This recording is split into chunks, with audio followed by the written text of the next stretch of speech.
Is this on?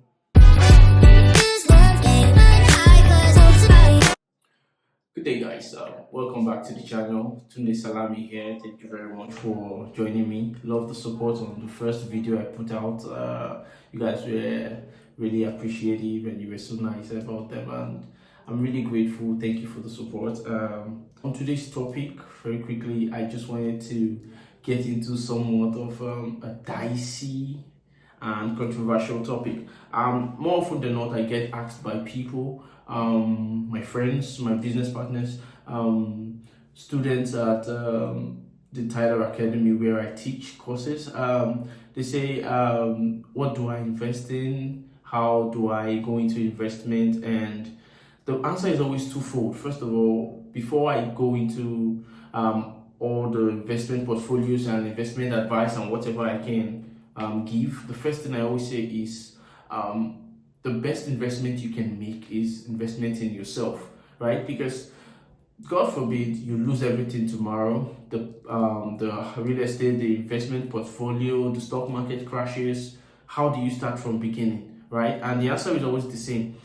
With what you have, with the knowledge you have, with what you have acquired, that is how you start it back up. So very quickly today, I'm going to be looking into 3 ways you can invest in yourself. It's going to be a very short video, but I hope you benefit and gain from it. The number 1 way you can invest in yourself is by learning skills. Now, this is a twofold answer also, because learning skills, first of all, I always advise people get an education, right? If you have a career path, you have something in mind that you want to achieve, I feel like an education gets you like 50% of the way, because it opens doors for you that, just being without an education normally wouldn't open for you, right? So get an education, and if you already have an education, take this first thing I'm going to recommend to you. The first way I believe to invest in yourself is by learning a skill. If you already have a skill, you upskill. Now, what do I mean by upskill? If, for example, you're a web developer and you've been in the market for some time, you know what is happening with the recent tech layoffs and whatever, right? By upskilling, you put yourself at an advantage to be more of an asset to an organization, right? Take certifications. If you're in a professional field, maybe nursing, engineering, get certifications in that field, preferably international certifications. Now, I was discussing with a friend that day. I said my wife and I have spent, if I'm not mistaken, almost $1,000 or $1,500 on just certifications and courses alone this year. And it's not because we have money to waste or this, but it's more or less a preparation for the future, right?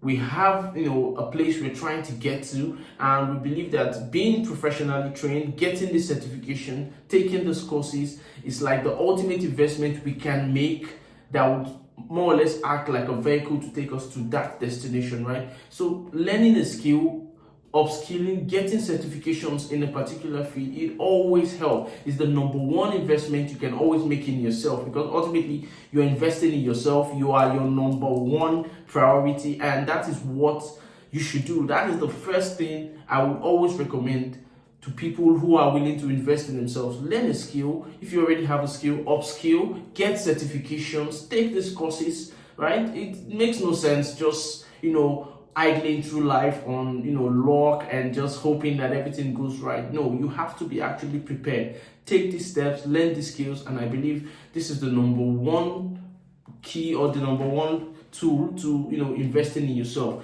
Number two way I would always suggest you can invest in yourself is by addressing your character flaws, right?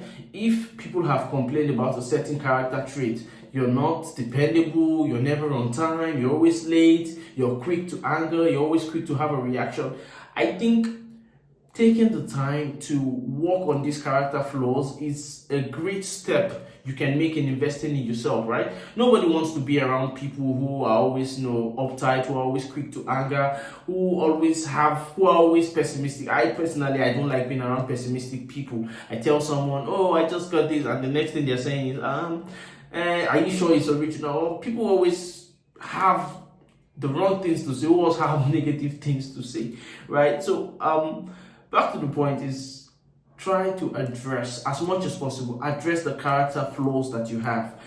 the ones people have pointed out, the one you have found out for yourself. Address these character flaws, and it's going to be a great key. You're already halfway down the path of building yourself up and upskilling, right? So number one, learn a skill, upskill and get certifications. Number two, address your character flaws, address them, treat them, try as much as possible to work on them. And the third and final key, and this is going to be somewhat controversial, is invest in people. Now, I know it sounds more or less like a contradiction or an irony, but I'm going to explain. I come from a background that when you attain a level of success in life, you have to sort of give back, right? You have to pay what we call black tax, right? Now, I feel like if you get to a certain level of financial independence, the best thing you can do to protect that independence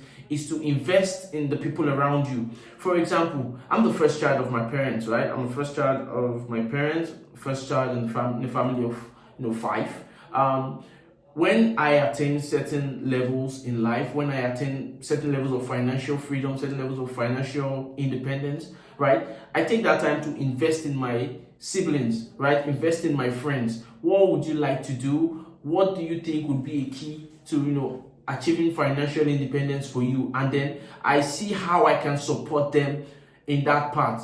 Probably even just recommending courses for them, recommending ways by which they can invest in themselves, build themselves up, right? Even when I can't support financially, I feel like it's a great tool, right?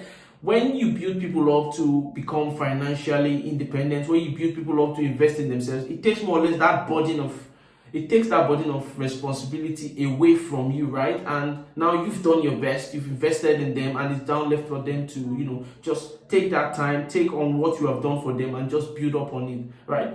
To recap, number one, you learn a skill, you upskill, get certifications in whatever field you find yourself. Number two, address your character flaws. And number three, invest in others.